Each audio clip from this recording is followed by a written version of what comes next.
അപ്പോൾ നമ്മുടെ ചോദ്യം ഇങ്ങനെയാണ്.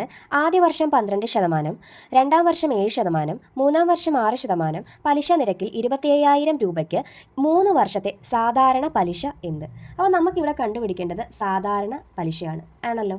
അപ്പോൾ നോക്കിക്കേ, ഇവിടെ ഓരോ വർഷവും വ്യത്യസ്തമായ എന്താണ് പലിശ നിരക്കാണ് ആണല്ലേ. അപ്പോൾ ഇനി എന്ത് ചെയ്താൽ മതി? ഓരോ വർഷവും വ്യത്യസ്തമായ പലിശ നിരക്കാണെങ്കിൽ എന്ത് ചെയ്താൽ മതി? ഇവയെ അങ്ങ് കൂട്ടണം.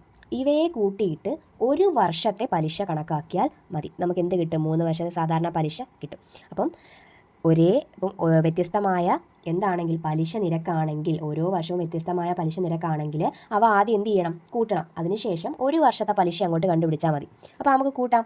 12 + 7 + 6, 12 7 19, 19 6 25. അപ്പം 25% നമ്മുടെ ഇവിടുത്തെ എന്തെന്ന് പറയുന്നത് പലിശ നിരക്ക്. ഇനി എന്ത് ചെയ്താൽ മതി? ഒരു വർഷത്തെ കണ്ടുപിടിച്ചാൽ മതി, പലിശ കണ്ടുപിടിച്ചാൽ മതി. അപ്പം സിമ്പിൾ ഇൻട്രസ്റ്റ് കണ്ടുപിടിക്കാനുള്ള ഇക്വേഷനൊക്കെ അറിയാമല്ലോ. PNR/100 ആണ്. ഇവിടുത്തെ N എന്ന് പറയുന്നത് എത്രയാണ്? നമ്പർ ഓഫ് ഇയേഴ്സ് എന്ന് പറയുന്നത് എത്രയാണ്? ഒരു വർഷത്തെ കണ്ടുപിടിച്ചാൽ മതി എന്ന് നമ്മൾ പറഞ്ഞു. അപ്പം N 1 ആണ്. അപ്പോൾ ബാക്കി ചെയ്യാം. P × N × R/100. ഓക്കെ ആണല്ലോ. ഇവിടുത്തെ എമൗണ്ട് എത്രയാണ്? 25,000 രൂപയാണ്. അപ്പം 25,000 × N നമ്മൾ പറഞ്ഞു 1 × ഇവിടെ ശതമാനം നമ്മൾ കണ്ടുപിടിച്ചിട്ടുണ്ട്. എത്രയാണ്? 25/100. ഈ 0യും ഇവിടുത്തെ 0യും ക്യാൻസൽ ചെയ്യാം.